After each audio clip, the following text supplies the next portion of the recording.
Hello, it's October 27th, 2018. I am Cara St. Louis, and this, as you are well aware, is my friend and magician, Thomas Sheridan.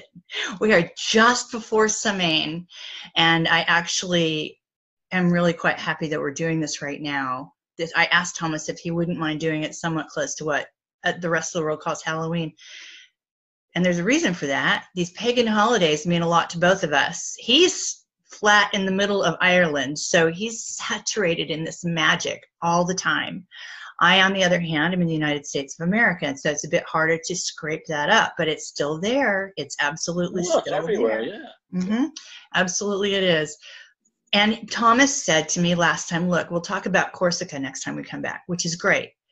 Corsica takes a bunch of digging. It takes a bunch of digging because my view, my sense is that there really is a wall, an etheric wall, if you will, that's been cast around that island. And the more, it's pretty easy to come up with the mainstream stuff that you can find out about Napoleon. But Thomas already knows a lot more about that guy than the rest of us do anyway. And we did have a discussion about some of the politics and some of the characters on that stage last time. But there are also menhirs, and there are settlements that are 8,000 years old. It has to be just as fascinating as Sardinia. And I love going places where they don't really want you to know what's going on. So what we are doing, this is a trip that's May 26th to June 8th, half and half. First half Sardinia, which we've been talking about for three times, and we'll continue to do that because Sardinia is an amazing place. Thomas has been there. How many times have you been there, Thomas? More than once, probably. I've only been there once. Once? Yeah. Still, you seem to have made the most of it. Oh, yeah, big time, yeah. Yeah. So we've talked about that, and now we're trying to bust into Corsica. We'll take the ferry from Sardinia to Corsica on the 2nd of June, and we'll spend a week there. So the idea here, everybody, type a bit of a message. Oh, there's Sarah Denhoff. She wasn't here a minute ago. She's Sardinia as well. Hi, Sarah. These are people who are going with us. Not everybody who's going with us can be here today, but that's okay. If we do more of these, they can come next time. So everybody type something in so I know that you've got access. Just say hi, will ya? In the chat. You should be able to. I guess see Jason so far on the chat. Just Jason on the chat. Just if you look down at the very bottom, put your cursor down at the bottom. You'll see chat. You guys know this, I'm sure. It's not just if I know this, everybody knows this. Oh, Sarah. Hey, Sarah. No. Okay, well, I have one reserved, but hey, send me that link. He has a connection with a B&B in Sardinia, Villa Mercedes. Via or Villa? Probably Villa. No, is that a Spanish? No, it's an Italian island. Yeah. Okay, finally figured this out. Hi, Sarah. I know what that's like. Okay, so Jason, shoot me that link, will ya? Or we can talk about it tomorrow.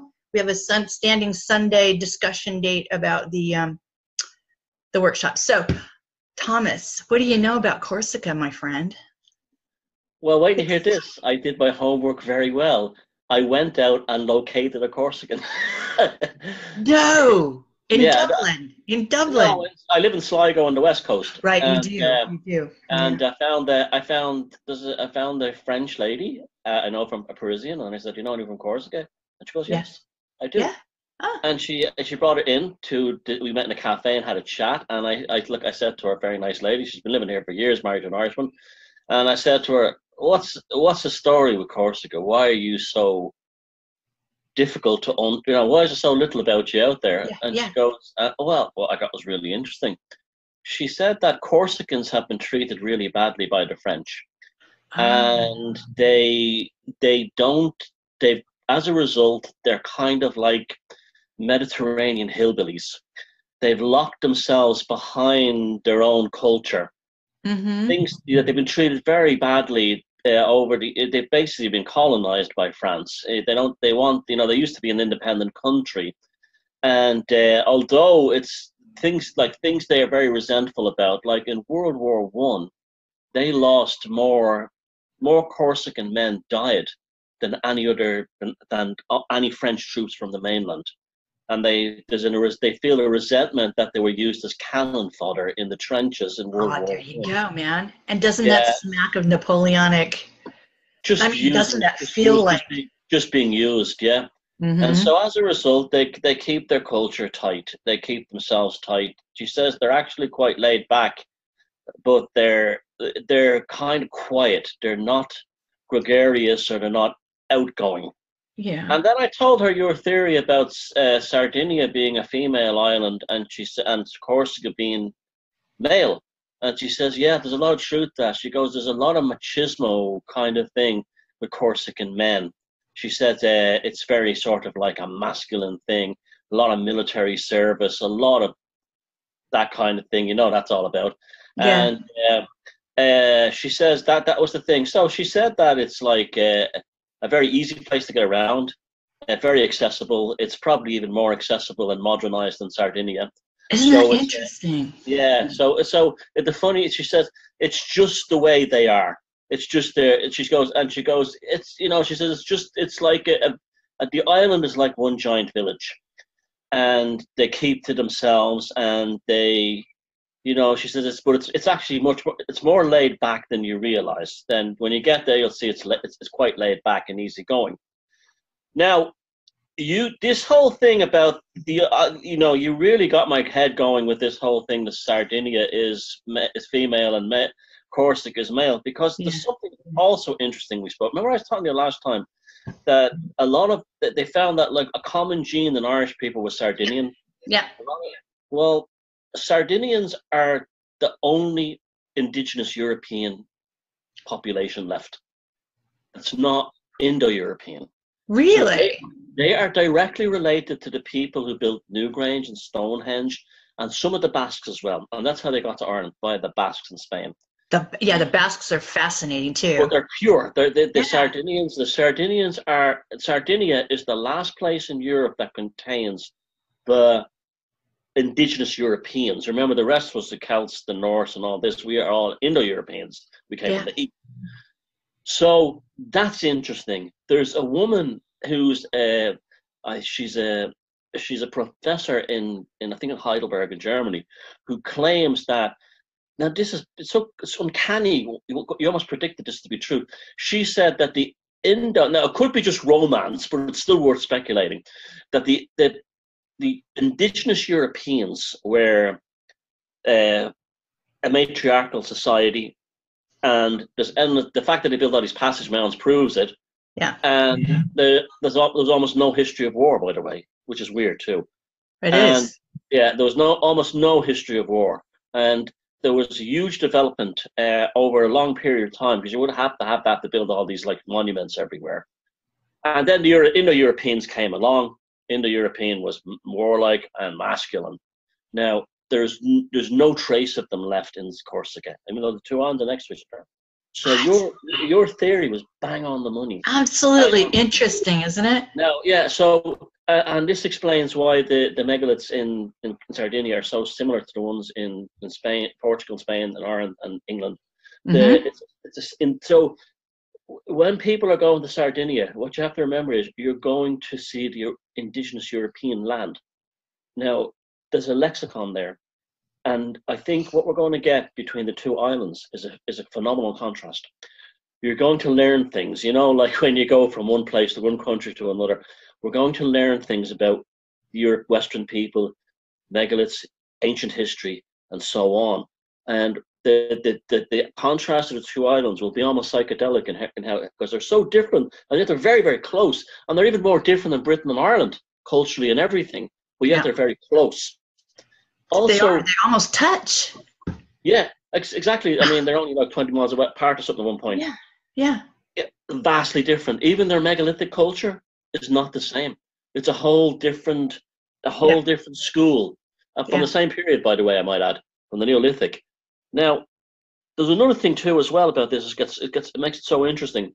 The Corsicans, as I said, the indigenous European part was washed out, right? But they seem to have a bigger classical influence, and this is something that will be as we have to learn more to incorporate the classical. See, the classical world gets a bad rap because academics own it. The Romans, Greeks, all this crap, right? But they have a kind of a weird Presbyterian version of the classical world. They don't have a pagan version of it. So the last thing they'll ever tell you is that, you have like all these, the last thing they'll ever tell you is these people are pagans and these people have a pagan outlook on life. Corsica has a temple of Mithra. Now that's interesting because of the bull cult in Sardinia. It has. Yeah, the Carthaginians conquered the island for a while, and then when the Punic Wars ended, the Romans incorporated into the Roman Republic, and so the Romans, the Greeks, the Carthaginians left a huge impression on Corsica that they didn't leave on Sardinia. It's almost like Sardinia was left alone. There's almost like this unspoken thing that you leave Sardinia alone. Where they moved into Corsica, they inbred, they took over, and they had like a very different culture. Now I want to know why. Why this happened? Because the Roman Republic also had Sardinia, but they didn't seem to have the same. They left it alone. It was almost like they just left it. They just left it. Okay, so this brings up a number of thoughts. For me, my first thought when you said they had a Mithraic temple and then the bull culture on Sardinia was that there must have been at least on a, I don't like to use the word metaphorical with pagan cultures because it's all just because it's happening in a different dimension or sheath or, in the etheric realm does not mean it's metaphorical. It's very real. It's just not happening in our visual, normal visual field of our range. However, my first thought was, okay, so there's a Mithraic temple, which I think is extraordinarily interesting in terms of initiation, the Mithraic initiation. But I thought, well, then was there some sort of etheric, cosmic, coupling going on then between this male island and this female island? And I'm not saying that there wasn't. However, at least on the physical level and perhaps on every other level, all the other sheaths, which I talk about are etheric and astral and all of that make up all that, this very real portion around us. There maybe there was a coupling, but but then you're talking about Sardinia being pure and untouched in so many ways, and feminine, then this was almost an oracle kind of. I get this feeling that there were oracles there, and that the females were revered in a way as goddesses. In a way, can I say goddesses? I mean, help me put this into words. Almost like the island itself was a Vestal Virgin. Exactly. Yeah. Exactly. Yeah, like it was kept pure and untouched for that reason. And it's so full of wells. It's so full of these wells. Yeah. And they're all named after female Christian saints, which is actually quite common, actually. Yes. When they were Christianized, like Santa Christina. We're going to go there for sure. Yeah, and that's Bronze Age, so that's well before Christianity. Yeah, there's something funny going on, and now it's funny. I was trying to crack the mystery of Corsica, and now I think we have another mystery going on with Sardinia again, which is all for fun too as well. But that's great.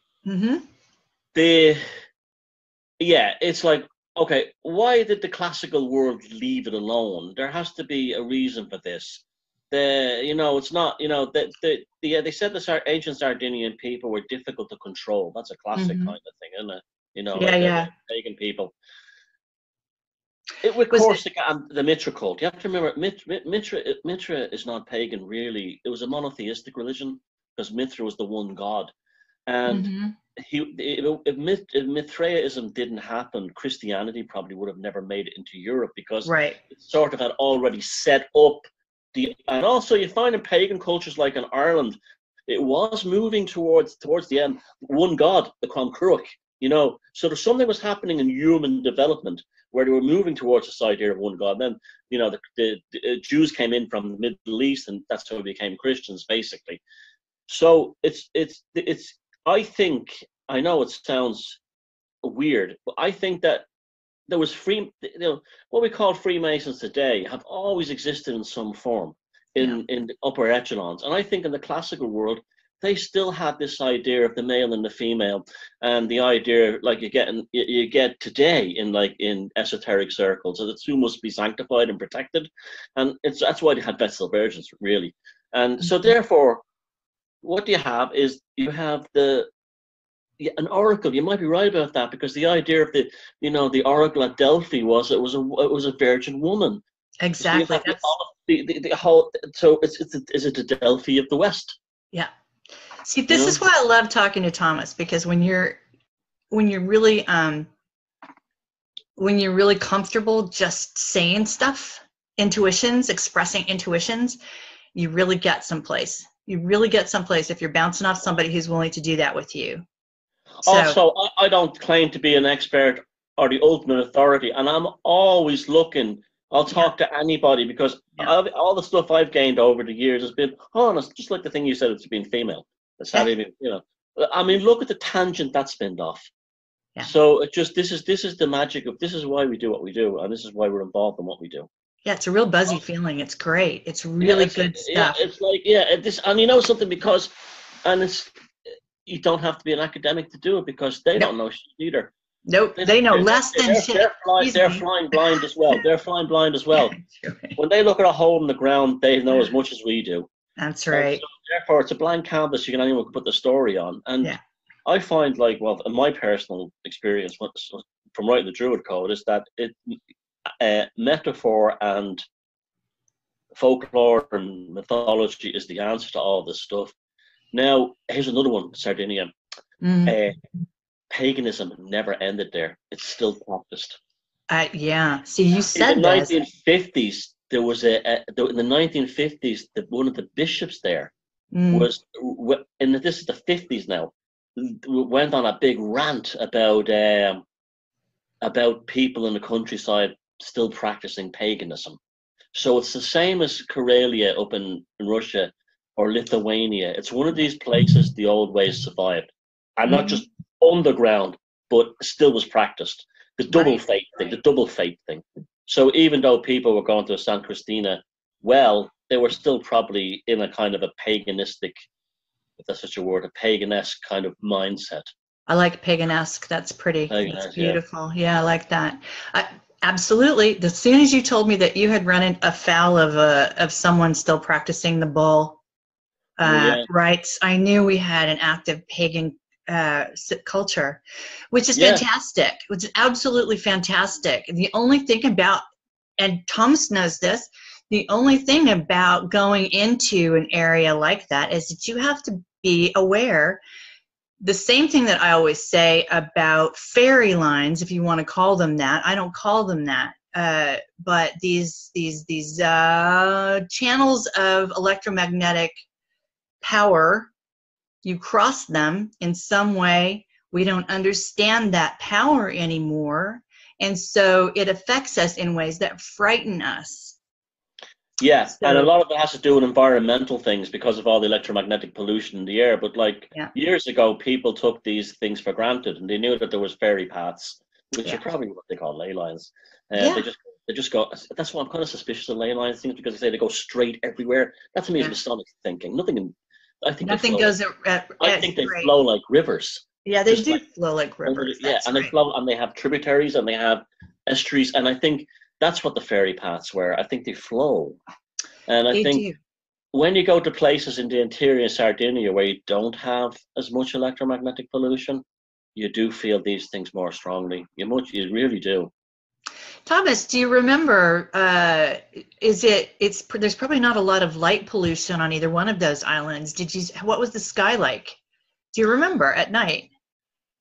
No, I don't. You tell you why we were based in cities at night. Yeah, we will be to a certain extent. I would have loved to have hung out into the country, and it was hung out in the countryside while it was dark. But we can't do that. We can't do that. It has to be better. Yeah, it has to be better than like mainland Europe. Much better. It has to be. It has to be. I'm always on the lookout for that. Because I think the stars are present here on the planet. That's the effect. The effect is, deeply. Why wouldn't they be? I mean, it doesn't make any sense that they wouldn't be. And when I'm always on the lookout for that, because I grew up in the desert in the 60s. I grew up in New Mexico and southern Colorado in the 60s and 70s. And it looked like if I reached out, it looked like if I reached out, I could touch the Milky Way and climb right on it and walk off. That's what the sky is. Yeah, and that's another thing. The Milky Way, we don't. The Milky Way would have been more powerful in concept. Yeah, you're breaking up a little bit, but I don't care. I'm gonna keep it going. See, we have a storm here right now. It's not too bad in Maine. In fact, it's barely blowing. You're breaking up the sound. Yeah, it's the storm. If it keeps going, we'll just call this a very short recording and move on from there. Yeah. I read. I'm just gonna throw this out there for you. I read that the menhirs are very on Corsica are very sort of reminiscent of the statues on Easter Island. I would have expected that to come from Sardinia, not Corsica. Yeah, because no, they're anamorphic. And that's also the male thing as well. How do you think this ties into Karnak, for example? I mean, you're talking about, you've been to Karnak. See, here's why that comes to mind. Let me tell you why that comes to mind. You're talking about the Corsicans and them being marginalized and abused and, you know, classed as a certain kind of cannon fodder for France. Well, you've also got Brittany. The Britons had the same exact situation. They're a very Celtic mob. It's the first place the Druids were defeated by the Romans, unfortunately. And Karnak is there. Now, I wouldn't necessarily call those male. They're more reminiscent of Avebury, but they're a lot more structured. It's militaristic the way that they're lined up in a way. Yeah, the straight lines. Yeah. Some of these Karnaks are so unusual. There's these roads going on forever. Yeah. That's Avebury kind of moves a little bit. They're like boom, boom, boom, boom, boom. What's that all about? More natural. Avebury's more natural. Yeah, well, the circle, you know, the Celts, the ancient, the old, you see, the thing is that, like, in Karnak, you have that, but the rest of the Megaliths in Britain in that area are identical to the ones in Ireland. It's the same culture. Okay, now let me check in with the people who are listening. Guys, are we breaking up for you too? Is it just one of us or is it both of us? Jason or Sarah or Diana? Someone will type it for me. Jason may also be getting hit by this nor'easter. I don't know. He's in North Carolina. Sarah is in Atlanta. Diana is in Tennessee. So they're all down in the South right now. And I'm not sure they're hearing me because I don't see anybody typing. So I wonder, all right, I tell you what. I hear you fine. Thomas's stream is breaking up. Okay, okay. Is it bad, Jason? Because I'd like to keep going. It's really hard to get everybody together at the same time. And I want to give this to Thomas and let him do his magic and put something, because he's brought some really wonderful things. What do you think? Is it, he can still, yeah, I can still make out what he's saying too. Okay, let's keep going. I can break you out as well. You're breaking up, but I can understand what you're saying. Okay, let's do that. Let's do that. So we should just get this woman to go with us to Corsica and introduce us around. Or I don't know. Anyway, it sounds like it'll be a fine thing to get there. I am quite interested. I think Thomas and I both want to perhaps hold forth a bit on some of the things that we're working on when we get there. But the way I view the itinerary, especially this far out from the trip, is that it's like a pack of playing cards. You know, we shuffle it around. You know, it's inevitable that we will find other things that we really want to do between now and then. We will add them, that sort of thing. So this is a very organic process, putting together a trip like this. And y'all have something to do with that, you know, your knowledge, your wishes, your whatever, in concert with the kinds of things that Thomas and I both know are there to research. Okay, so it's really... There'll be loads of things, especially in Corsica, I'm sure, which will jump out. We'll find nice temper stuff all over them.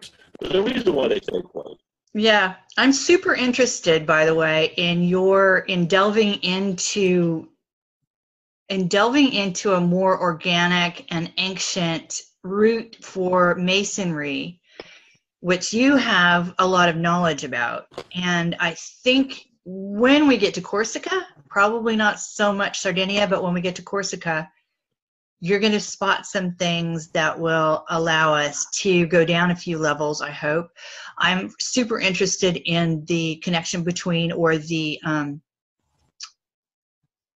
perhaps as a precursor to Masonry, Rosicrucianism, where that came from, because that also got bastardized and twisted and weirded, weirdly used, and as they all do, for purposes that they were never intended to. They are connected, though, absolutely. So this is something that I hope we can look into when we get to Corsica with Thomas, because he'll spot the symbols, he'll spot the signs, the sigils, the signs, the symbols.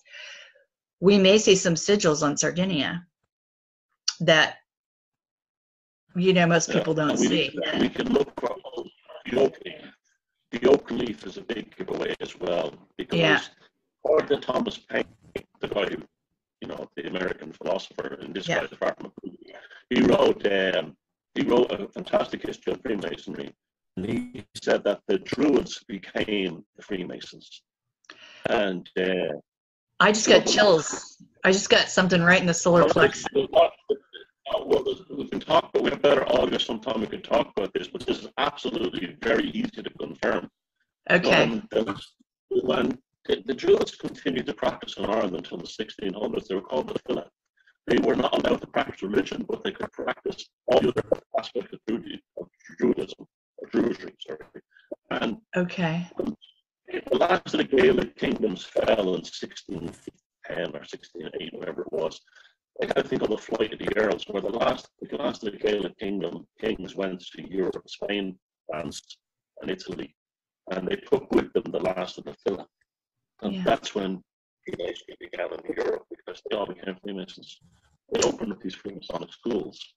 And the telltale thing is the oak leaf. If you see in France, Italy, or maybe on Corsica, hopefully, oak leaf symbolism, that's directly related back to these guys who brought the knowledge of Druidry to mainland Europe.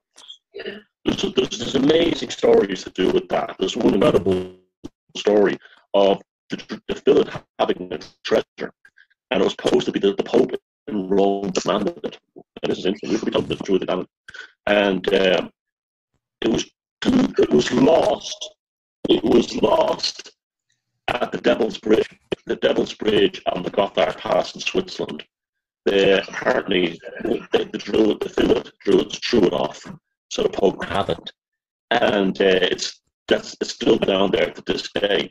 But interesting, that's where the Gotthard base tunnel was built. If you remember, opened that tunnel a few years ago. Yes. Yes.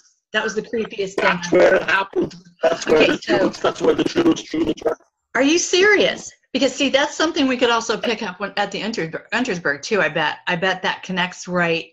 I bet we can find that connection. But listen, and also what Switzerland got in common with Corsica, it's hidden. You don't know shit on it. Yeah. It's the places where they're hiding away is where everything is. It's like St. Brendan's Island in a way. What island was that? What's the name of that island, Thomas? I can't remember. I used to teach that. Which island? It's the one that Brendan sailed to. Hibernia? No. High Brasil? Yes.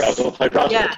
It's like that island. High Brasil is a mythical island that exists. And I said off the coast of Ireland. That doesn't mean it's in the Atlantic. It could be anywhere.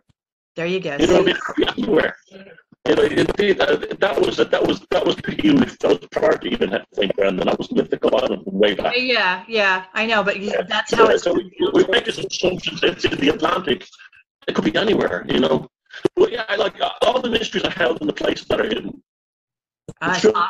It's awesome. Yeah. Now, you know what? Like Okay, I always pay attention to these things that pop into my head, Thomas. When you were talking about the oak leaf, we're also talking about Corsica and France and everything.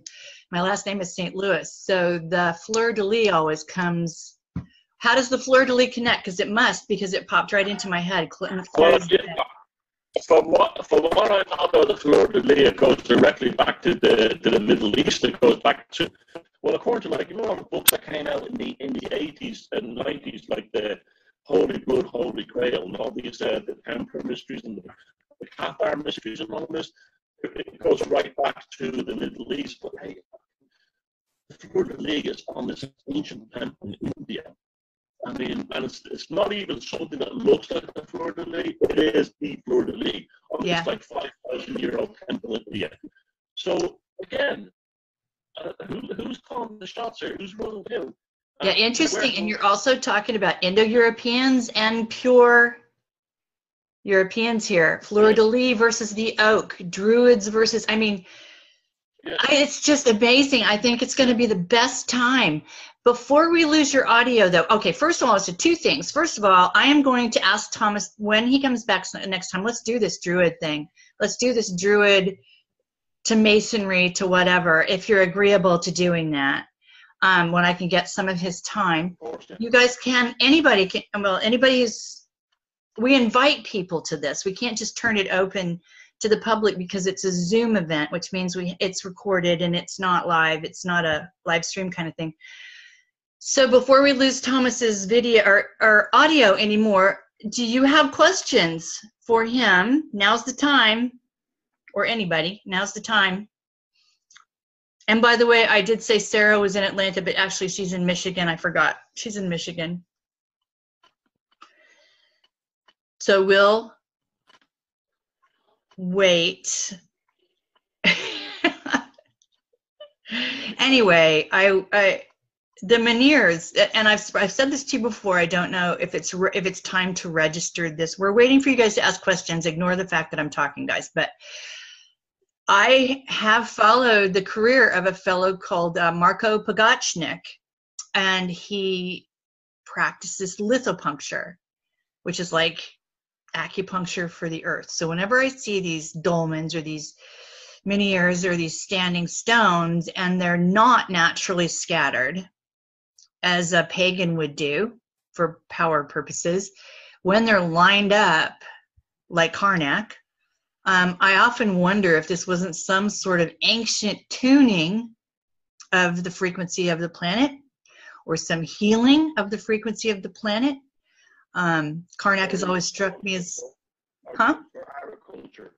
No, are you looking for local agriculture? Ah, okay, yeah. I know. Unfortunately, he moved back to Poland, but there's a very nice Polish guy living here. Yeah. And I got nothing to know him, and he was really big into this whole geopter, what's it's called, or you know. Yeah, lithopuncture. Yeah. Yeah, and he was really big into it, and he was telling me all these things like that. You can actually improve the soil. You can improve water retention. You can actually grow. So these people have knowledge that we don't. We don't know nothing. We're so backward next to them. Okay, Thomas. Oh, here we go. Here's a question. Can you see the chat, Thomas? Okay, this is yeah, this is could there also be a connection to Avalon? I'm reading a novel now about an ancient island of priestesses devoted to the goddess before Avaloning. Interesting sync, found it in a thrift shop. Well, this is something that comes up every time I say the word fae. People jump straight to Avalon.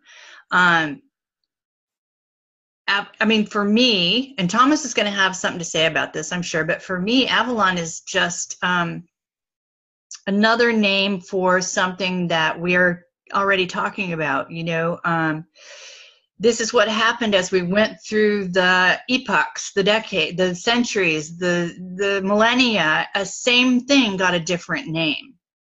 It's you know, an ancient priestess island. I think Thomas and I know we're talking about that with Sardinia, but what do you think? What do you think, Thomas?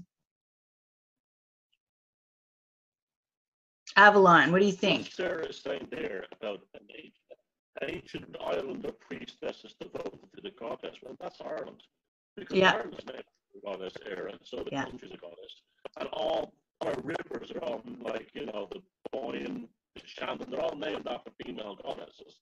The Erne, they're all named after. So that's Ireland. That's described there. In ancient Ireland, the priestess is the goddess, and a lot of them, like Ernu, which was the handmaiden, she was a druidess in this kind of thing. So that's Ireland. So that's really what that's about. Now, Avalon, I don't know a lot about that, mainly from anytime I go to Glastonbury, I get more and more confused. It gets more difficult to understand it. I thought it'd be kind of an interesting. Years ago, I think, well, Avalon may be a kind of a code word for a secret history or something, and we all know that Arthur probably didn't exist, but he did probably represent somebody else. And I don't know. I really don't know about that stuff. When I see the word Avalon, it's almost like, you know what Avalon is? Avalon is a romanticized version of paganism. That's what that is. Just like the Grail mysteries. Yeah, it kind of always hits me that way too. Yeah, so Christians could sell it as a romance. I think Thomas, I don't know if you completely agree with me or not, because I know you don't like to deal in absolutes, but my view is that all roads lead to Ireland, because that for me is the seat. Some of us think that that's the original, that's the germ, that's where everything came from. I don't know if all roads lead to Ireland, but there's definitely something about this island. Don't ask me what it is. It has for a small, damp, soggy island. Yeah. It has two influences in the world. Yeah. You know what I'm saying? Name a place like Ireland that's this small, that has so much influence in the world. Thomas, was it in one of your lectures that I heard was it you that said that Freud said that the Irish couldn't be psychoanalyzed, that they just couldn't be? Was it you? Yeah. Carl Jung it was Freud who said that. Freud said Irish were the only European race that couldn't be psychoanalyzed, because he says they kind of already do it through their culture. Yeah. And Carl Jung psychoanalyzed James Joyce through reading Ulysses, the novel, and he was like, came to the same conclusion. He said, Irish mind is different. Yeah. It's different. The Irish mind is different. Jason says we're irrational. We can't be broken. Yes, he knows that's yeah. I don't believe in rational. I think that's people in pieces, rations, pieces. I'd rather be a whole irrational unit. That's right, Jason. Okay. Anybody else have a question? Classical world is rational. Say again. Maybe it's the classical world. Yeah. Maybe it's the classical world that's irrational. You understand? Yeah. Maybe the indigenous is rational. You understand? We've been sort of given the reverse of reality. Just like they said the Vikings were all murderers and barbarians, and now we discovered they're incredible artists and sailors and engineers and everything, and we were all told by the classical world, by the Christian world, that the Vikings were all savages, and they were far from that. Okay. Sarah has something for you, and she's gone the other way. So Sardinia as a precursor to Ireland. What do you think? Well, that's a great thing. Let me tell you what the story about that is. You'll really enjoy this. DNA evidence was pretty much crap until recently, and I'll tell you why. A lot of the samples used to get contaminated by the scientists themselves. Only very, very recently has DNA got good. Okay, we're up to the point where we're getting consistent markers, right? Now that actually correlating with mythology, with history, and with linguistics, very important. Linguistics matching the DNA, it's extremely important. Sardinia is the only place in Europe that has pure indigenous to European DNA. Right? Everyone else has Indo-European DNA, except two places: the Basques and the Irish. The Irish have, in recent state, they have shown that we have a high level of Sardinian DNA, suggesting that there was some point there was a migration from Sardinia by way of the Basques to Ireland. Now, all the Irish mythologies always talk about the book of invasions. They're always about new races came. Ireland doesn't have a creation. What Ireland has is an invasion myth. New people arrived. And there was one particular group called the Parthenons, which the monks who wrote down the mythology in the Middle Ages assumed were the Greeks. I think. Oh, we're totally losing your audio, my friend. Oh, okay. Here's what we're going to do, because I want Thomas to feel good about putting this out. And if it gets worse and worse and worse, he just won't feel good about that. So let's wrap it up now. Come back in whenever I can get him, 3 weeks, 4 weeks, usually once a month. This seems like, because there's lots and lots to talk about, as you can see. And by the way, once we get there, we're really gonna open the can. This is nothing. This is nothing compared to what's going to happen once we're on site. So thank you, Thomas. I'm going to wrap it up, guys. Thank you for being here, and I will always invite all of you. Thomas is obviously free to invite anybody he wants to invite to these chats. You're quite welcome, and I will speak to you soon. And I'm going to go ahead and put this out because see, here's the difference. I can't wait. I'm very impatient and impulsive, so I put it out for the people who can't wait either. And then Thomas does a nice thing with it. He makes it beautiful, and then we re-put it out. So you can look forward to the quick version, because I never edit, and Thomas's version. And thank you, Thomas. I'm so sorry we lost your audio, darling, but thank you so much. And very, very soon, very soon.